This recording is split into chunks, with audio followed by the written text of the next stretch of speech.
Assalamualaikum warahmatullahi wabarakatuh. Perkenalkan, saya Elsa Anggraeni dari STI STMI Bandung, kelas E4, jurusan Manajemen dengan NPM 101202557. Saya akan menjelaskan tentang materi ruang lingkup akuntansi manajemen. Selamat menyaksikan. Menurut Chartered Institute of Management Akuntan, akuntansi manajemen adalah proses identifikasi, pengukuran, akumulasi, analisis, penyusunan, interpretasi, dan komunikasi informasi yang digunakan oleh manajemen untuk merencanakan, mengevaluasi, dan pengendalian dalam suatu entitas dan untuk memastikan sesuai dan akuntabilitas penggunaan sumber daya tersebut. Perbedaan antara akuntansi keuangan dan akuntansi manajemen. Akuntansi keuangan digunakan oleh pihak luar untuk memutuskan apakah akan berinvestasi atau meminjamkan uang atau tidak. Karenanya, untuk melihat kesehatan keuangan, maka laporan yang dibuat pun berdasarkan hasil keuntungan dan pencapaian di masa lalu. Sedangkan untuk akuntansi manajemen dibuat pada tingkatan yang lebih rinci dan spesifik dengan jangka waktu yang lebih relevan. Dan laporan tersebut nantinya akan dimanfaatkan oleh para pemangku kepentingan dalam membuat kebijakan, rencana, serta strategis bisnis agar perusahaan dapat meraih keuntungan dan pencapaian yang lebih tinggi di masa depan. Fungsi akuntansi manajemen. Yang pertama, perencanaan. Perencanaan merupakan proses pendefinisian tujuan organisasi, pembuatan strategi untuk mencapai tujuan, serta pengembangan rencana aktivitas organisasi. Tahap perencanaan sangat penting dan tidak boleh dilewatkan. Fungsi perencanaan bermanfaat untuk meminimalisir risiko atau kesalahan yang mungkin dilakukan dalam kegiatan organisasi. Perencanaan juga bermanfaat untuk memastikan jika visi misi perusahaan sudah sejalan dengan arah dan tujuannya. Contoh, perusahaan A bergerak di bidang penjualan pakaian. Perusahaan ini dibentuk dengan tujuan memperoleh profit dan mengenalkan produk dalam negeri. Strategi yang dilakukan ialah dengan memaksimalkan promosi dan memilih bahan berkualitas untuk pakaiannya. Perusahaan A juga menentukan desain pakaian, warna, dan bahan yang diperlukan. Yang kedua ada pengorganisasian. Pengorganisasian adalah proses penyusunan atau penentuan sumber daya organisasi untuk mencapai tujuan perusahaan.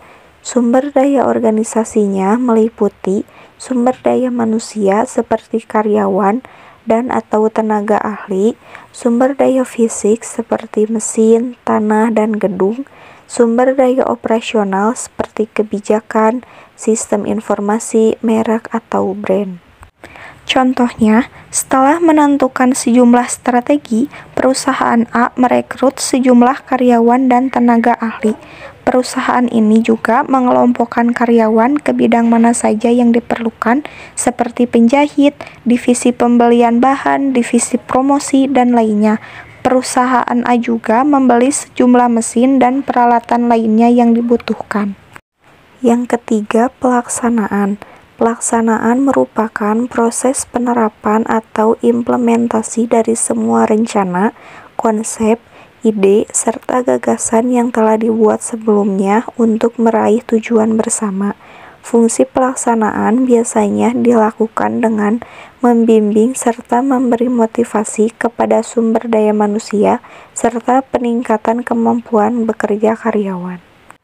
Penerapan fungsi pelaksanaan dalam manajemen usaha adalah melaksanakan semua rencana atau gagasan yang sudah dibuat. Contohnya, perusahaan A memulai proses produksi pakaiannya, para petinggi perusahaan membimbing sumber daya manusia dan selalu memberikan motivasi. Semua ide yang telah dirancang sebelumnya diimplementasikan semaksimal mungkin. Yang keempat ada pengendalian. Pengendalian adalah bentuk kontrol atau evaluasi terhadap kinerja organisasi. Hal ini dilakukan untuk memastikan jika apa yang telah direncanakan, disusun, serta dijalankan sudah sesuai dengan apa yang telah dirancang sebelumnya. Fungsi pengendalian dilakukan dengan mencari tahu apa saja yang tidak sesuai dengan rancangan, menentukan dan menganalisa letak permasalahannya, berusaha mencari solusinya, serta melakukan pengawasan kinerja sumber daya manusia. Contohnya, setelah perusahaan A memproduksi pakaian dan menjualnya, mereka melakukan evaluasi. Ternyata masih ditemui beberapa kendala dalam pelaksanaannya, misalnya kesalahan teknis saat produksi dan penjualan. Solusinya ialah mencegah hal itu terulang kembali dan memastikan semuanya berjalan dengan baik. Peranan informasi akuntansi manajemen. Informasi akuntansi manajemen dapat berperan dalam pengambilan keputusan dan perumusan kebijakan perusahaan. Tetapi, peran ini tidak dengan sendirinya memicu timbulnya kebutuhan dalam diri pengambilan keputusan maupun perumus kebijakan perusahaan. Kebutuhan akan informasi akuntansi manajemen di pihak pengambil keputusan dan perumus kebijakan perusahaan lebih banyak ditentukan oleh perilaku pengambil keputusan dan perumus kebijakan itu sendiri.